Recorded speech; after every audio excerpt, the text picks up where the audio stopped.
Hi everyone, thanks for tuning into my channel, Huub Hildenbrand Guitar Academia.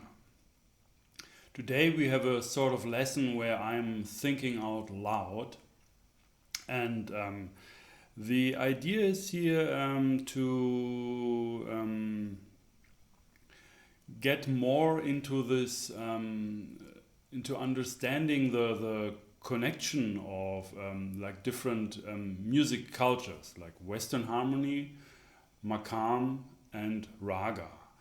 And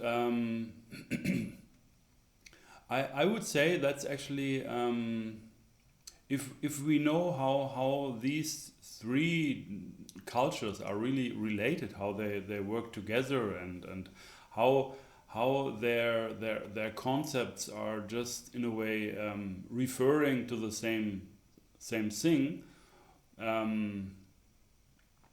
Or let me better describe that.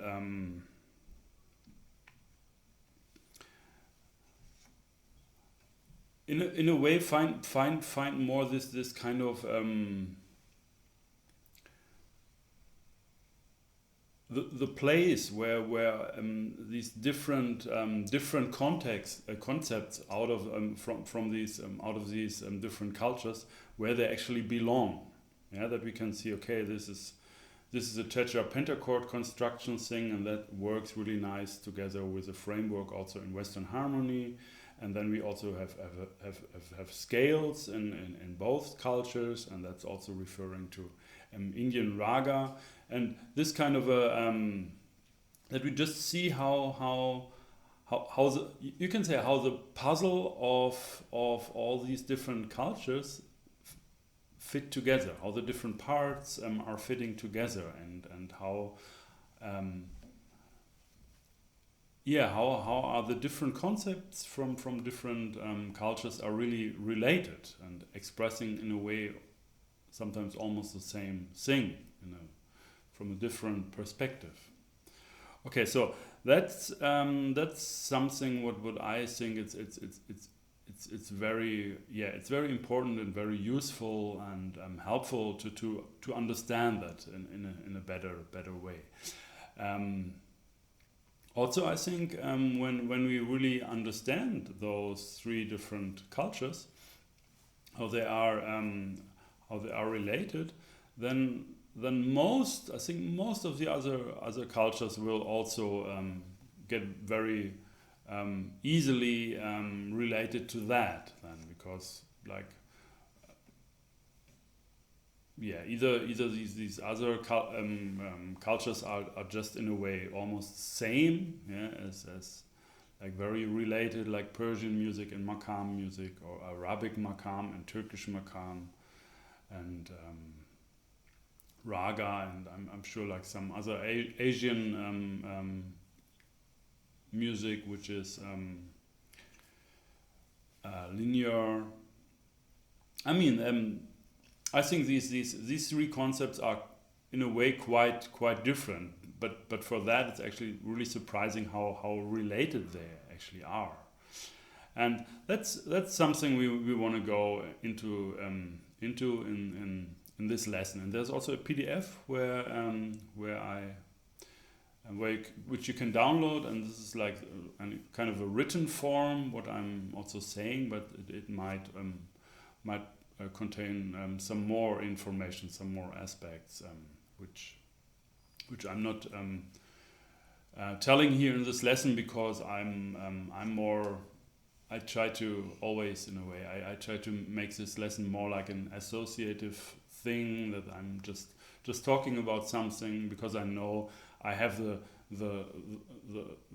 form, the version where everything what's important on like written out. I have that anyway in the PDF, so I'm assuming that you download the PDF, that you have the PDF, and that you watch this video, and then you really get the full package, what I can offer to you. So also it supports this channel, so it would be a great thing to do. All right, let's have a coffee. It's quite early in the morning. but it's a good time to think in a kind of a fresh way about things. All right. So one common feature, like all three different cultures have, yeah, Western, Maqam, and Raga, is one overall root. Yeah. So one root. In Western harmony, it's a key, it's a tonic note, yeah, just the note. I'm talking about just the note, and in raga music, of course, it's a sa. Yeah, it's also the same as a root, which is very prominent all the time, because also the tampura is playing that, so it's always there. And in Maqam, you also have a overall root, which is like the maqam you're playing, or the piece is composed, but it will deviate a lot from that root, go to other places, and then but at the end it will come back to the tonic. So that's I mean, what means at the end, like from time to time, but of course at the end, to close the whole improvisation or the composition, you end on the tonic. It's like the karar or durak, it's called in Turkish Maqam. Okay, so these concepts seem to be like everywhere, of an overall root. Now, what we can even go further. What we also see when we compare all these different cultures.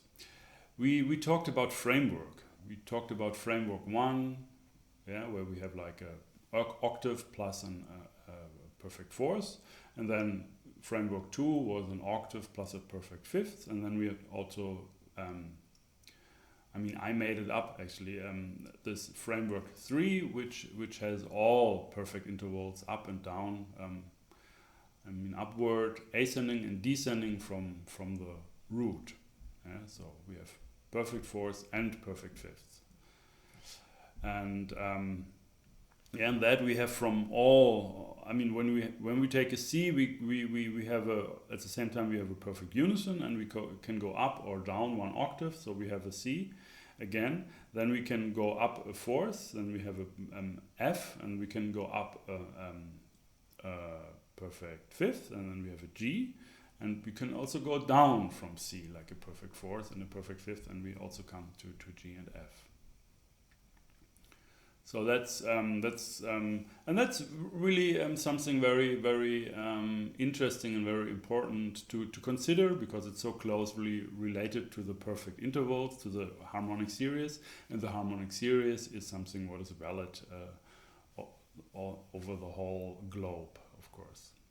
All cultures are dealing somehow have to deal with that. It's always there. So it's always also what's implied in the harmonic series is also the idea of tonality. Yeah, if you have a note, then it automatically will have its harmonic series. Yeah, if you play a string, then all these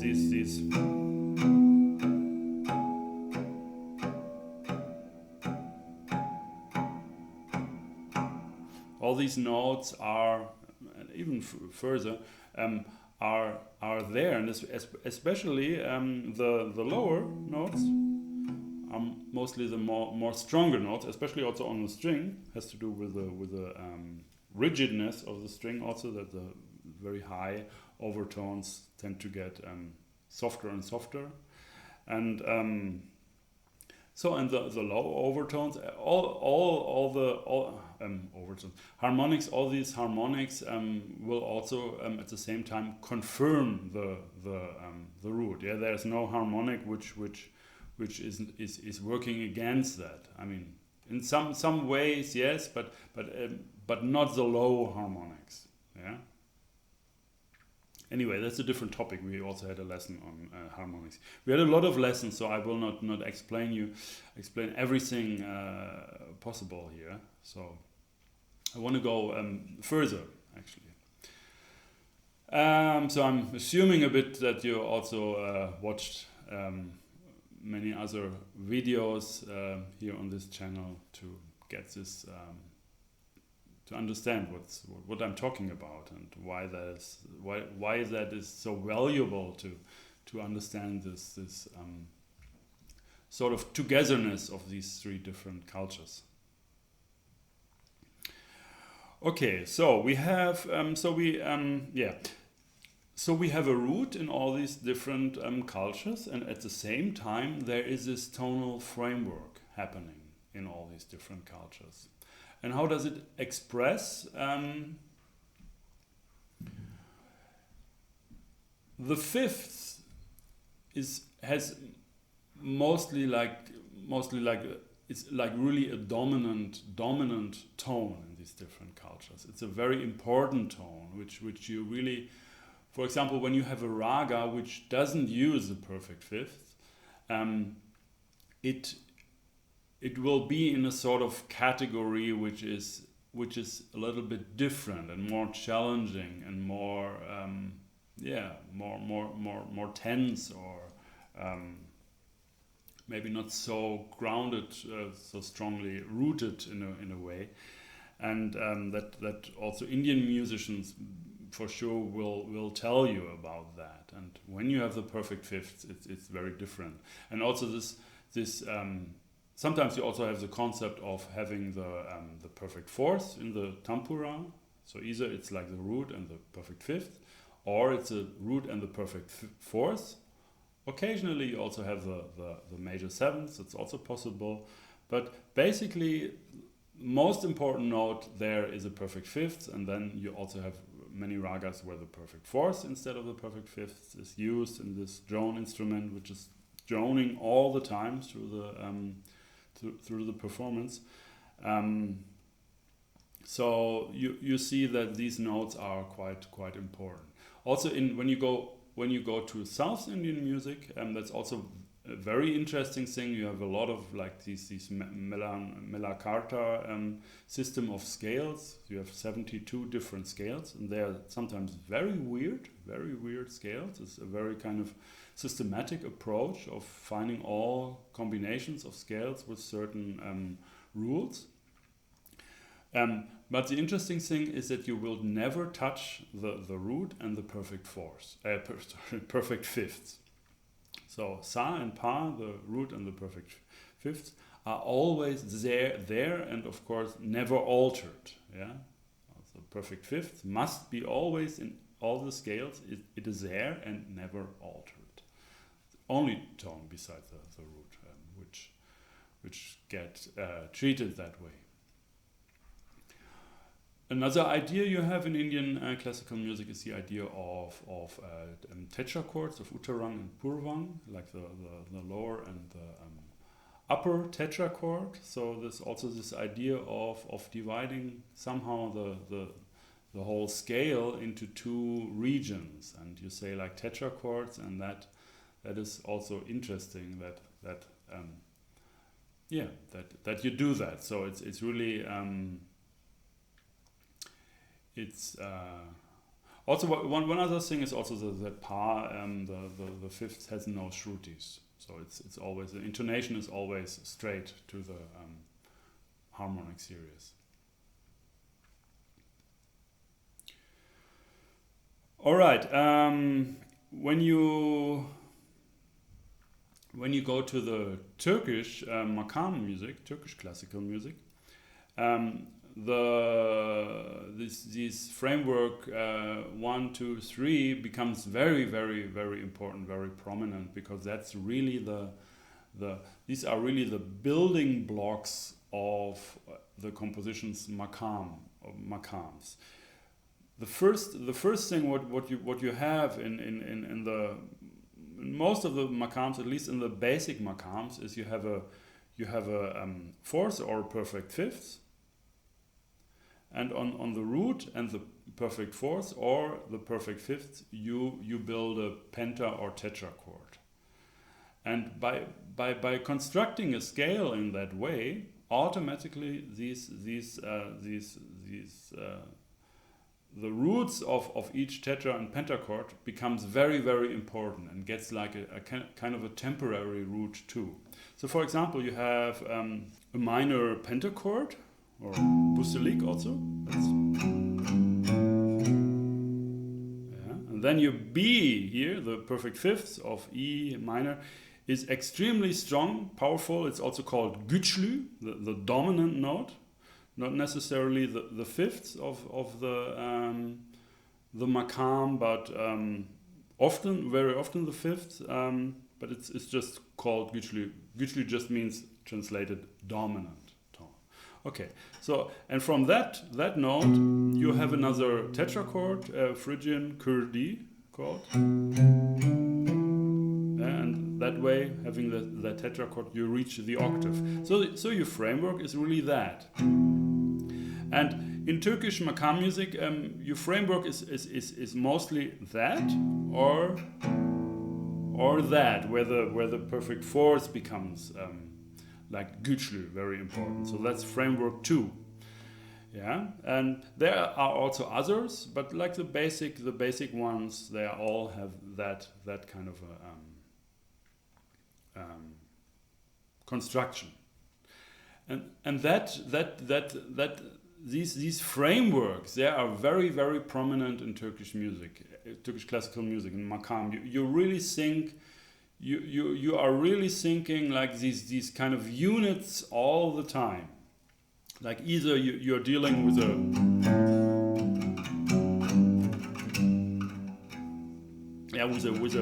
with a tetrachord, or you deal with a pentachord.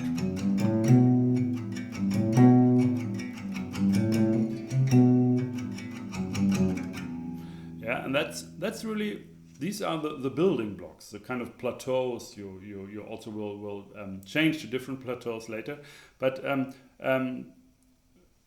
at that stage where we are now, we just look from the kara, from the root. Yeah, and that's really as I said, that like so you understand like that the perfect fourth and the perfect fifth are very, very prominent. I mean, they are the backbone, or the framework construction of tonality also in Turkish Maqam music. And we talked a lot about Maqam music, so if you have no idea with these tetra and pentachords, you should check out the other lessons on Maqam, which are also on Guitar Academia here.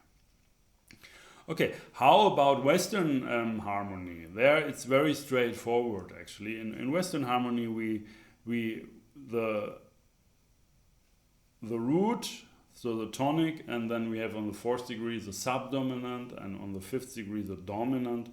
They are really like also the framework notes. It's like framework 3.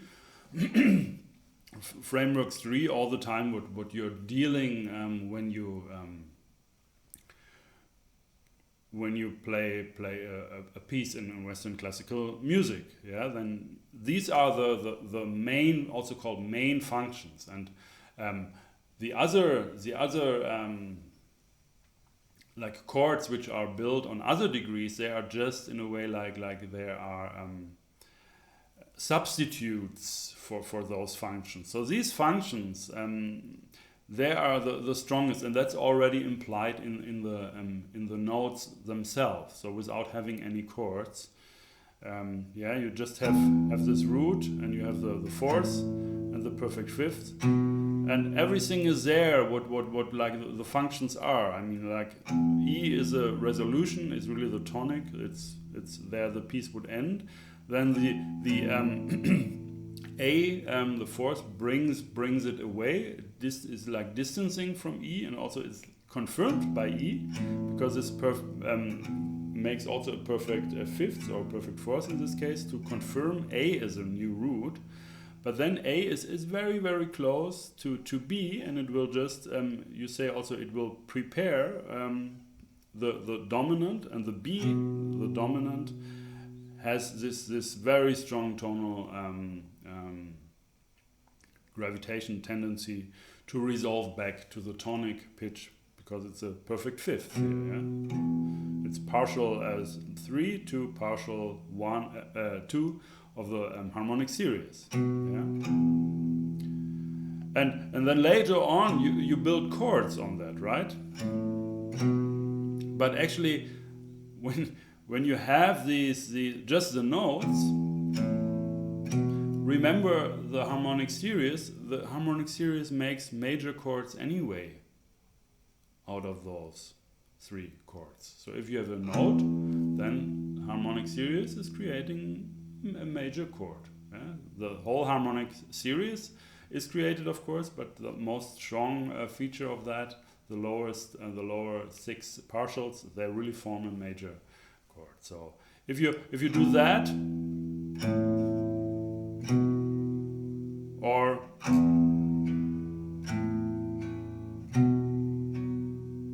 yeah, if you just add the color of the chord, it's not much of a difference.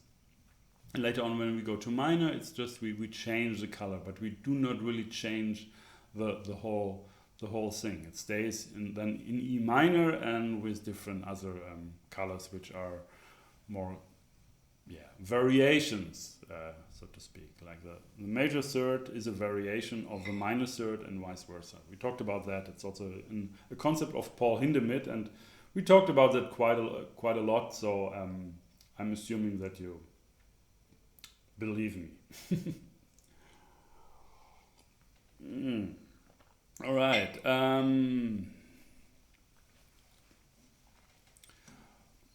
Okay, so we talked about tonality, and we talked about the similarities of these 3 different cultures. So now what's happening? What's happening? The thing is, tonality and framework and basic construction is one thing, but movement, creating tension, distancing from something to get more different colors and different moods and everything, like explorations, that's a different thing. And all music deals with these elements, of course, like tonality, or like a stable kind of that's sort of the basic pillar, yeah, like the root. And then you have movement, and the movement can be created, of course, also in a rhythmical way, that you always vary that kind of a thing. But of course, in most cultures which are more melodic or harmonic thinking, movement is created with melody or harmony. And that has always to do with moving away and coming back. Yeah. We already said that all these cultures have one root, yeah, one basic root, one overall root. So that's already, we know that this home base, we will come back there, we will maybe start there, but we for sure we will come back there, and we also want to make sure that when we come back there, that it feels home. That's not a surprise. Oh, we are here. Now we have to live here. And of course, when you think about that, what I just said, you also have to consider that this kind of home base must be present in a way, kind of not all the time, but a lot, to give you always this kind of a feeling. You are not yet home yet. You are not yet home. You are somewhere else. It's nice, but now you're home. Okay. So this kind of tension, if you do not have this concept of tonality, you would just go there and there and there and end wherever you want. But in none of these cultures this is the case. So the question is how you create movement. So when we just take this framework thing now, let's just take this idea of root and fifth. Okay. Now, what we can do, I mean, what we are doing in Western harmony is to use these roots and play a whole chord on that. Okay, but I told you that the root itself has already that kind of a function in the tonality, so it's not much of a difference if I play that, than if I play the whole chords.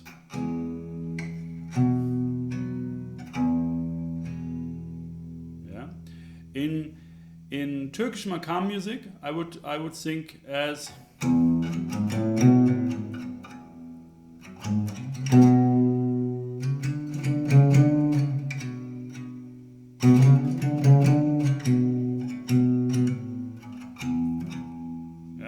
like a very simple idea. Now I showed like major, Charga in this case, but maybe Rust would sound nicer. But anyway, so a major color on E, and then I showed like a minor color on B.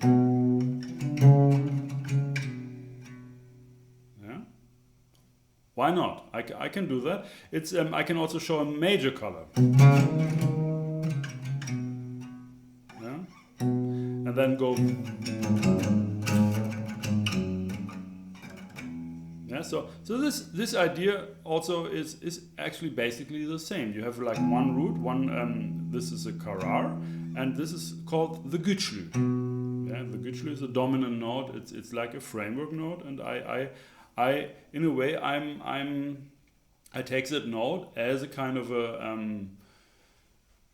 of a basis to create another kind of a tonality. Yeah, it's like it's a root, and I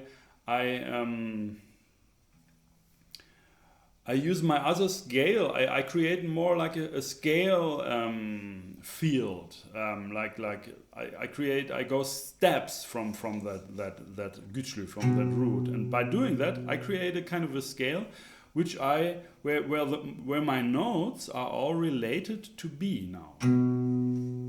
Yeah? We say like in Maqam music we would say, okay, that's a major tetrachord, or a minor, and then I go.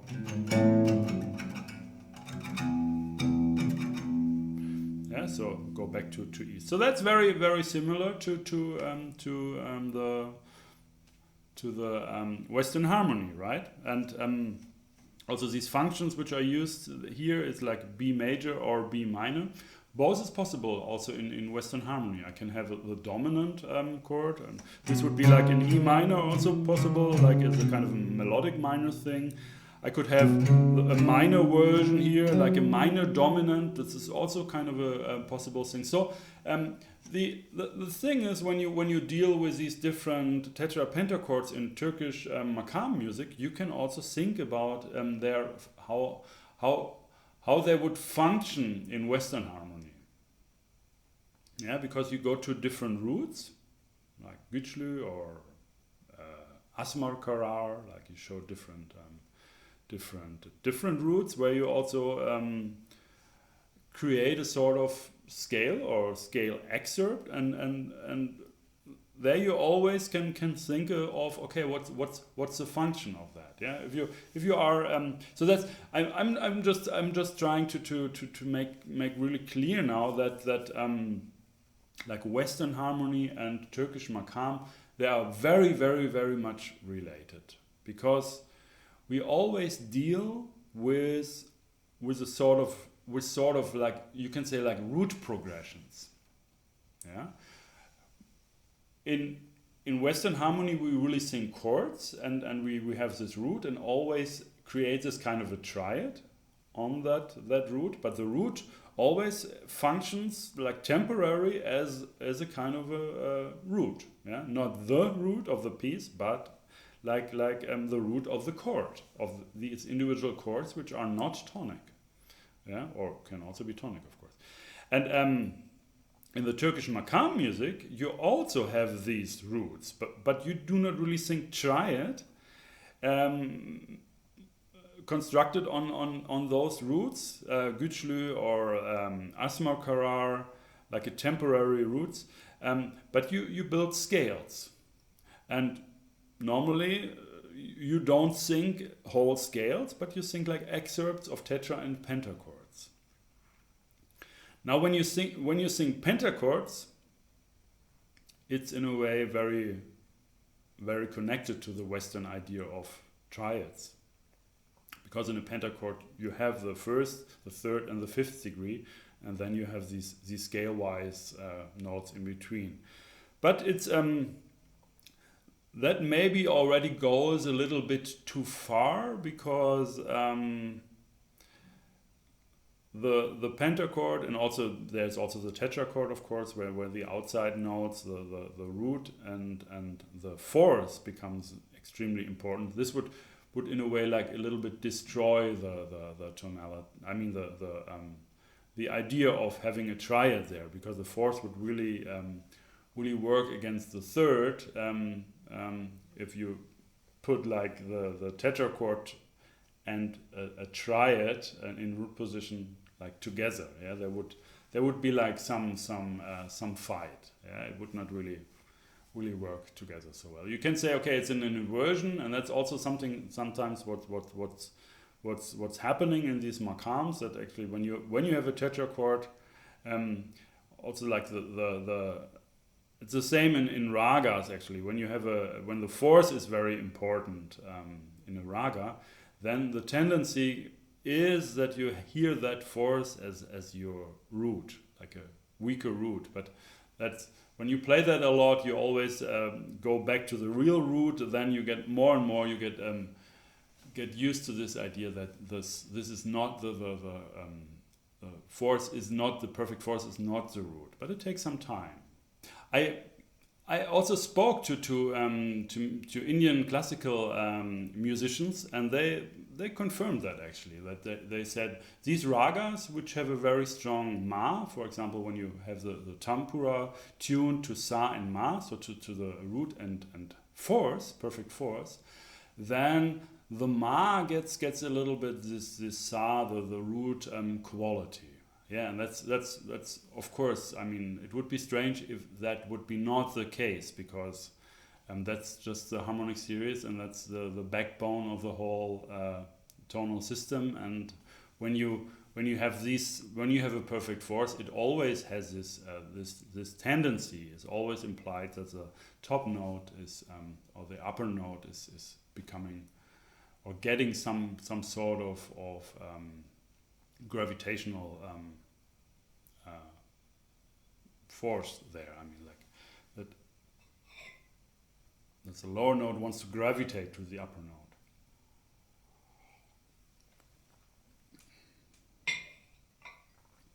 Okay, so you have these movements by showing like different temporary roots, and that's the same in Western harmony, classical music, and also in Turkish classical music, in Maqam music. It's the same idea, shifting plateaus. Yeah? In Western harmony, it's a chord. In Turkish, in Maqam music, it's like a pentatetrachord. Now, how about how is motion created in Indian music, where you always stick to the same tonic all the time? The thing is, what's happening in Indian music is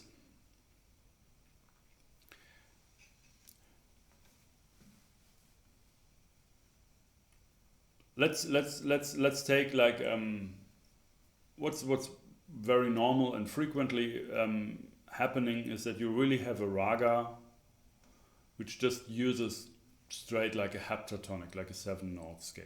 Yeah. For example, you have Yaman, and that's like a Lydian scale. Okay, so these 7 notes, they are all what you have in that raga.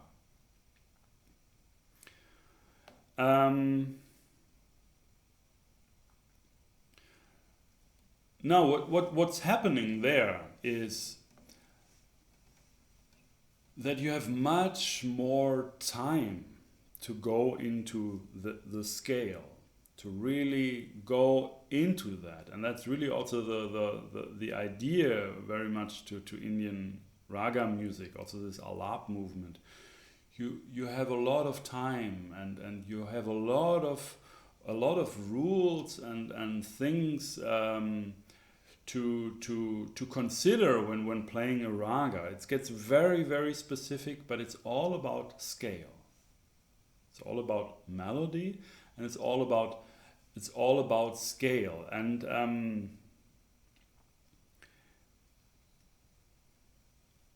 so the movement or the motion and of tension release and tonic and other notes, that is really created by just using the different scale notes and really being very much aware of their individual dissonance, yeah, or consonants. What do they sound? And although you also have this framework, 1, 2, or 3, really working as a backbone, it's there. You know, you can't construct a house without that, in a way. Although it is there, you can distance the music quite a lot from that. Because in a way you don't have to construct this all the time new, because having like different roots happening, and there it must be again, and you are you can't in a way you can't really destroy it, because it's always there. Yeah. Also the tempura it's showing this kind of a framework, and the motion is just the notes of the scale. Yeah, so when I'm thinking in in the classical Western harmony, I would think like,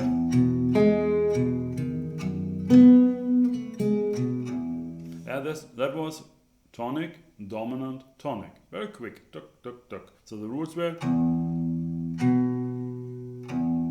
Okay, I can also do that in the Turkish Maqam music. Then it would maybe sound like.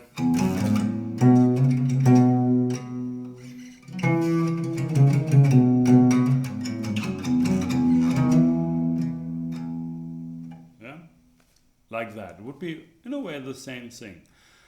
But in India, in Indian Raga music, I do not have these progressions. I don't have to deal with these progressions. So my ear can really go in this one sound, and so I can play.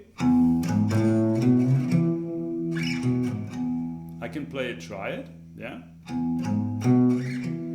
But that is really like very much connected to the harmonic series, and doesn't really give me too much of a movement, so to speak. It's in a way like. It's in a way.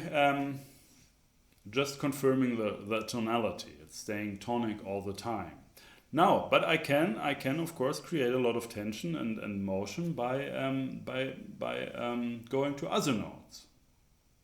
Yeah. So I can have my E major scale, for example, and now.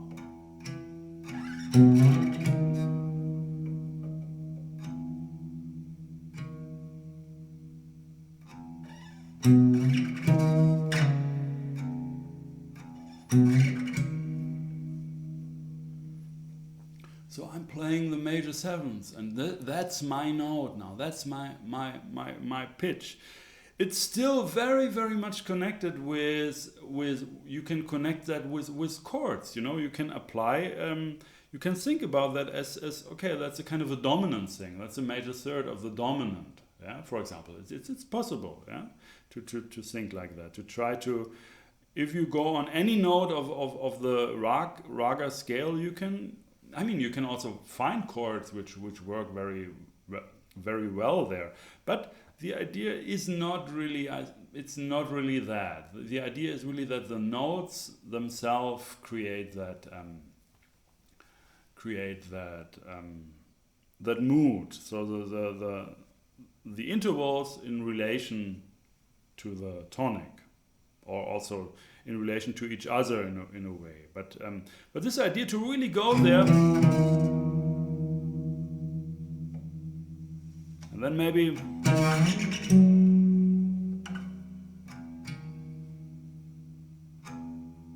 yeah, you still deal with tensions, and you still can hear chords there. If you come from Western music, you hear, oh, that's that. But I would be really careful, because I think that Indian, when you really are in Indian classical music, when you're working as an Indian, like as a raga musician, then the thing is, there happen a lot of movements which definitely not really work with harmonic structures. I mean, it's the same in Maqam. It's very much connected to Western harmony, but still, when you really play these Maqams, yeah, some like I don't know, Sega, or like Hüsam or Sabah or Nishabur or something. It's you easily don't know anymore where you are in a Western sense, that you know, it feels like a subdominant quality or dominant, or that's resolution, and sometimes you actually do not really understand where that idea is now coming. Where did he or she got that note now? That's something sometimes irritating and disturbing, and sometimes not at all, and that's really interesting. Yeah. Okay.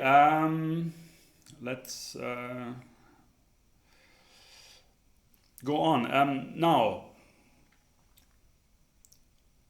the thing is, you have all these different colors in a raga, all these different scale colors, notes, but in a way that's exactly the same, also the same relationships you have when you have any kind of a root, and you play other notes in relation to that. So if you are on a different chord, if you are on the dominant chord, in E, the dominant chord, the B, and you are in E minor, yeah, in the key of E minor, and you show this kind of a thing,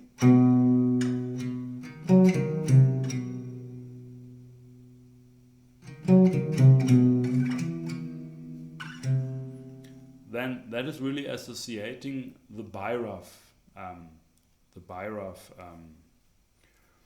raga, or like the lower portion, the lower tetrachord of Bhairav. Yeah, so that like every Indian raga musician would hear it like that, especially when you go down. Yeah, but that's another story. But just that. At the same time, that is Hijaz in Turkish classical music, and at the same time, it's harmonic minor fifths mode on the dominant when you are in E minor. And that's the way these three different cultures are related. So you're not thinking anymore like a raga from E. Of course, you can also apply that concept. Yeah, you can think, okay, when I do that and I do that, what kind of raga would that be? But the problem here is that you really have the B as a root. It's a temporary root, but all these different other notes are really now they are really related to that. Yeah, that's really the thing. So it's not really that you are an E kind of a raga anymore. It's really that you're now on a B. If you compare these different, if you bring these different concepts, these different cultures together, you have to think like on the root you are at the moment. There you that's your sa. That's not my pa of E minor. No, that's my sa. Yeah, and now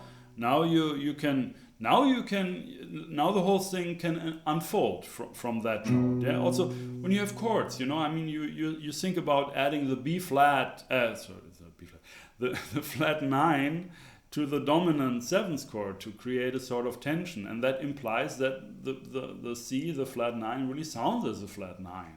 Yeah, that it has that tension in relation to the root, to the B. Yeah, so a C would not sound like a flat 6 in E minor when you are at that B as your tonic. So in a way, you can see a sort of line going from Western harmony to Turkish Maqam to Indian Raga music. In Western harmony, very often you deal with chord progressions which actually often go quite quick. Can go quite quick, and what you show on these, which like each individual chord, you actually always show a kind of a very clear framework. Yeah, the triad is a very clear framework, and you show that, and the framework is there. So you're dealing more with actually these temporary frameworks, and then going back to your root. Yeah, so it's not so much about scale. That's also why a lot of classical musicians are not considering that really important, like scales, yeah, in relationship to the classical repertoire. But of course, when you go to jazz, you understand that a chord equals a scale, and a scale equals a chord. This chord scale system, that's a kind of a interesting. I mean, that's really the concept, the connection. We're also dealing with that here. Also, not in a jazz context really, but overall kind of idea. Chord equals scale, scale equals chord. Now, when you go to the Turkish Maqam music, you also have shifts. You also have like chord progressions, but there they are more like tetrapentachord progressions, and these progressions are more scale linear plateaus, and although they can really progress very, very quick, very often you give them a little bit of more time to unfold, and very often also you before you go to something new, you make a break. You show something.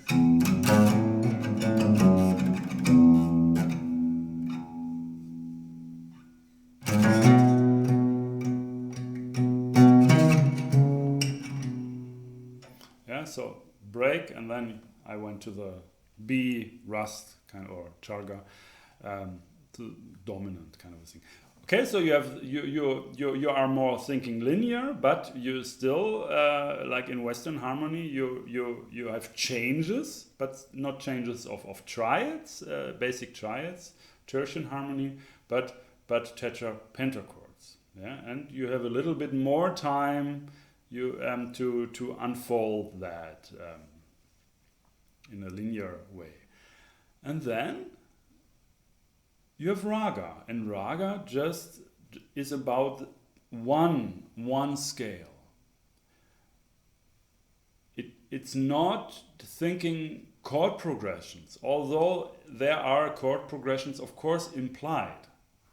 Yeah, when I had lessons from George Ruckert, a longtime student of Ali Akbar Khan, when I studied in Boston at Berklee College of Music, there he also said that he had a conversation with Ali Akbar Khan and asked him, they have chords in Indian music too, and Ali Akbar Khan replied something like, you invented that also. I mean, something like that. It's not really well. I do not really remember exactly how that was, but it was like it showed like the boldness of George Rucker, assuming that he in the Western harmony tradition, that they really invented the harmony, and the Indian music doesn't have harmony in a way.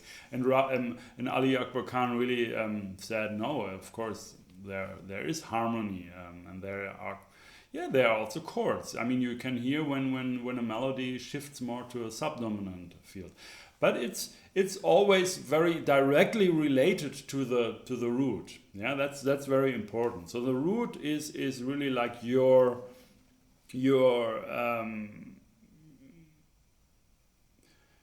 root at any time.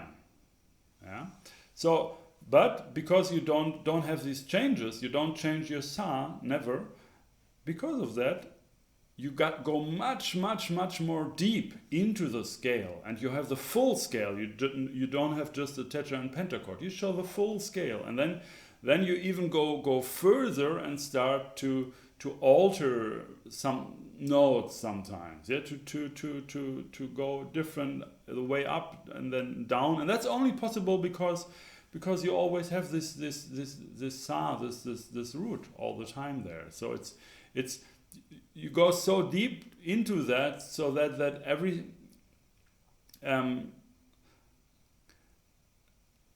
everything you do will sound exactly like that at any time in the performance. That's also a very important thing. If I say I play a tune in E minor, and I play these notes C and B, then it could be a lot of stuff. I mean, you have to consider a lot of chords and all these possibilities. What this C and B will sound like? Is it like on the subdominant? Is it like the minor sixth and fifth on the E minor? Is it like a flat nine and a root on the dominant? Whatever, you know. But when you say this raga is in E, and it uses this komal da and pa. So the minor sixth and the perfect fifth, that's always like that. It will always sound as these functions. So the functions of these individual pitches in a raga will never change. A fourth will be always a fourth. Yeah, a shudga will be always a shudga. A tivrama will be always a tivrama. So you really go very deep into the thing. You show maybe more on a subtle way. You show like different tonalities and different maybe chords and everything. But it's not. That's also you can do in these other cultures. I mean, like also in Western harmony and Turkish Maqam, you can also do that. But of course, not really, because the progressions are too quick, and if you make certain changes, it really sounds then that you would change a chord.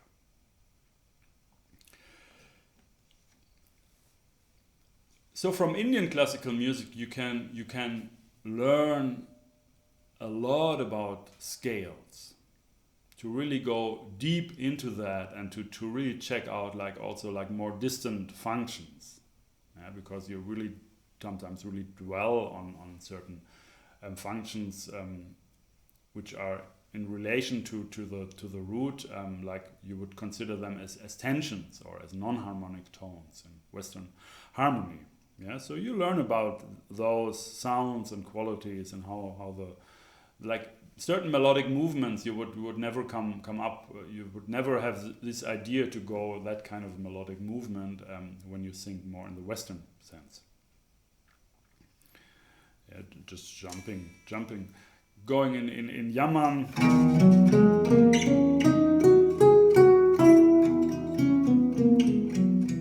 just in the upward and the Arohan movement, just jump over or skip the root and the perfect fifth, you know. Just that's only possible because you don't change the root, and also, I mean, everything, it is there, you know, like the perfect fifth and the perfect and the root is there anyway. It's strong. It's there. So when you play your melodic lines, you don't have to you don't have to create this tonality all the time. It is there anyway. So you can go further out in a way. You can explore more distant parts of the scale. And in Western harmony and in Turkish Maqam music, you are more always a little bit pulled back to making the root and the tetrapentachord or the chord, the triad, very clear. So it's just faster. You change your roots. So what can we or maybe we will. I think I talked enough now about these certain ideas, and I will definitely go on with this kind of thinking, and to go more into that, and also to another thing what to consider here is also, like, for example, voice leading. That is like the linear approach in harmony, and yeah, so there are a lot of connections. In general, you can say every chord equals a scale, right? And from Indian classical music, you learn a lot about what a scale can be, how you can unfold a certain scale, showing different notes, how the emphasis of one note can really change the mood and everything. Yeah, and that's also something you can also, but maybe let's now it becomes a little bit too messy, I think, to go any further. I think the what I said up until now was very straightforward. I think very clear. I hope that you really got these different concepts and how these concepts are related. So I will in the future I will just put out another lesson where we just go on with that approach and go deeper into the different connections, how these applied, and different concepts in different cultures, how they also work, or how they are working in other cultures. All right, yeah. So I hope that was interesting to get this kind of an more overall idea of these cultures, how they are really very strongly also related. Yeah, and yeah. So that's it for this lesson. I hope you enjoyed it, and please, if you like those lessons here on Guitar Academia, please don't forget to subscribe to my channel, and also click the bell button. Then you get notifications when a new video will be released, which is the case every week. And also you can support my channel. Just go on the link down in the description below. There is a link to my website, hupildenbrand.com, to the Guitar Academia page there. And there you find a button where you can donate. So this would be really, really great. I would be really happy if you value the stuff I'm sharing here with you, that you really also want to support my work here and get more involved in the whole process. So I would really appreciate that. All right, so stay tuned. Thanks for watching. My name is